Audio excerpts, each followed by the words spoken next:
আসসালামু আলাইকুম। কাছে দূরে যে যেখানে আছেন, আশা করি আপনারা সকলেই খুবই ভালো আছেন। আমিও ভালো আছি। ঠান্ডা ঠান্ডা সময়ে, বৃষ্টির সময় অথবা শীতকালে আমাদের আঞ্চলিক একটা খাবার রয়েছে। এটা গুড়ের তিলের ক্ষীর বা পায়েস।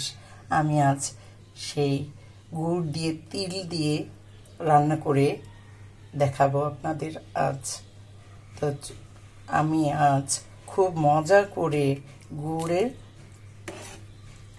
দিয়ে তিল দিয়ে রান্না করেছি এই ক্ষীর। এই ক্ষীর খেতে অত্যন্ত মজার হয়ে থাকে। এটার সামান্য উপকরণ দিয়েই আমাদের এটার রান্না করা যায়। তো চলুন আমরা গুড়ের ক্ষীর কিভাবে রান্না করি সেটা আজ দেখাবো। প্রথমে আমি 2 কাপ আলু চাল নিয়েছি।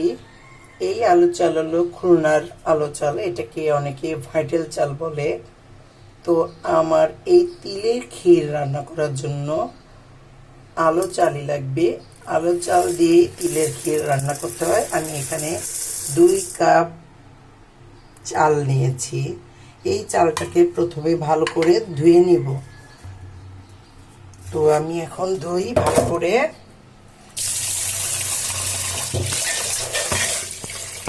প্রথমে চালটাকে ভালো করে ধুয়ে মেজারমেন্ট কাপে 14 কাপ পানি দিয়েছি। আমার তিলের ক্ষীর রান্না করার জন্য একটু পানি লাগবে বেশি, 14 কাপ পানি দিয়েছি। এবার আমি 2টো তেজপাতা দিব, এক চিমটি লবণ। মিষ্টিতে অবশ্য লবণ দিলে ভাল লাগে। 1 চিমটি লবণ দিলাম। এবার আমি এটাকে কিছুক্ষণ রান্না করব। গুড় দিয়ে তিলের পায়েস রান্না করার জন্য আমার লাগবে খাঁটি খেজুরের গুড়। আমি অবশ্য অনলাইন থেকে অর্ডার করে প্রায় 1 কেজি গুড় এনেছিলাম।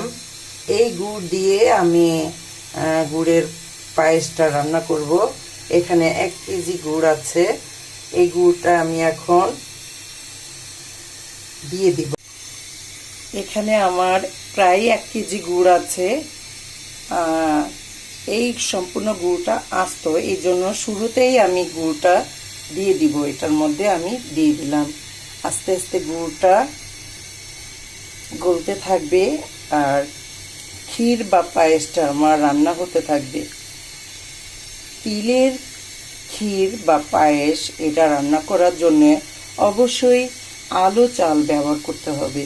পোলা চাল বা অন্য কোনো চাল নিলে স্বাদটা বাড়বে না।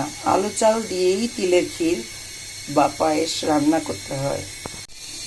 মাঝে মাঝে আমাকে উল্টে পাল্টে নাড়িয়ে দিতে হবে যাতে গুড়টা লেগে না যায় এবং গলতে সাহায্য করে এর জন্য। তো আমার গুড় অনেকটা মিশে যাচ্ছে। আমি মাঝে মধ্যে এভাবে নাড়িয়ে দিব।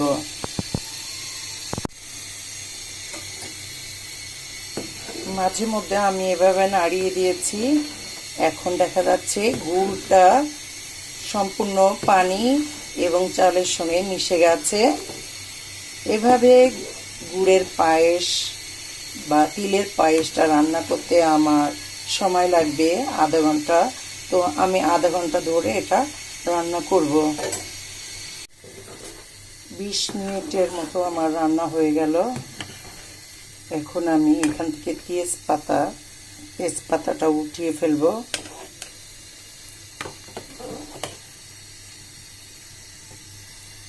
আমি তেজপাতা উঠিয়ে ফেলছি।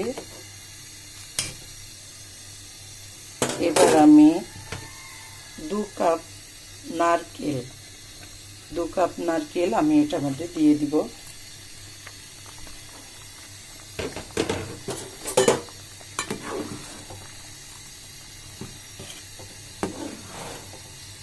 এটাকে এখন ভালো করে নাড়িয়ে দিই।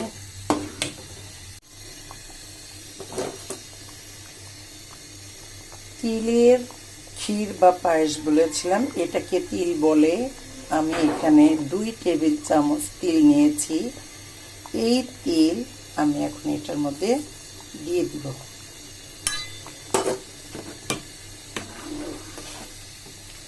এই তিলের ক্ষীর রান্না করার জন্য গুড়, নারকেল আর আলো চাল প্রয়োজন হয়। এটার মধ্যে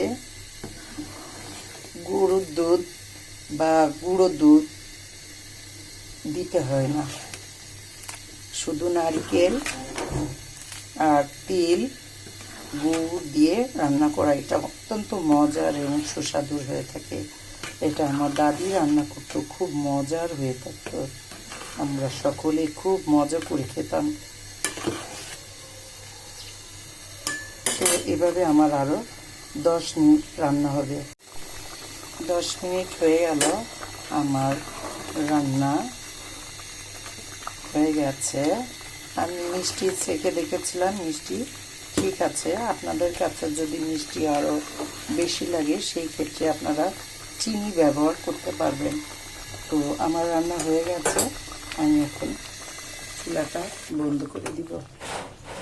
গুড় দিয়ে তিলের পায়েস রান্নার খেতে খুবই মজা। আমি এখন এইটার উপর দিয়ে অল্প কিছু কাজু বাদাম এবং পেস্তা বাদাম কুচিয়ে রেখেছি, এটা দিয়ে দিব। এটা খেতে খুব স্বাদের, খুব মজার হয়ে থাকে। মাত্র 2টা উপকরণ দিয়ে আমার তিলের ক্ষীর বা পায়েস রান্না করা হয়ে গেল। এই ক্ষীর আমাদের খুলনা অঞ্চলে ছেলে মেয়েদের গায়ে হলুদ অনুষ্ঠানে, মুসলমানি অনুষ্ঠানে অবশ্যই আমাদের ক্ষীর বা পায়েস রান্না করা হয়। এটা অত্যন্ত মজার এবং সুস্বাদু। তো আপনারা এতক্ষণ দেখেছেন তিলের ক্ষীর বা পায়েস আমি কিভাবে রান্না করেছি। আপনারা যদি আমার মতো করে একদিন রান্না করে খান তাহলে বুঝবেন এটা কত স্বাদের এবং কত মজার হয়ে থাকে। এই রেসিপিটা যদি আপনাদের ভালো লাগে অবশ্যই আমাকে সাবস্ক্রাইব করবেন, অন্যদের মাঝে শেয়ার করবেন এবং কমেন্টে কিছু লিখবেন। সকলে সুস্বাস্থ্য কামনায় শেষ করছি। খুদা হাফেজ।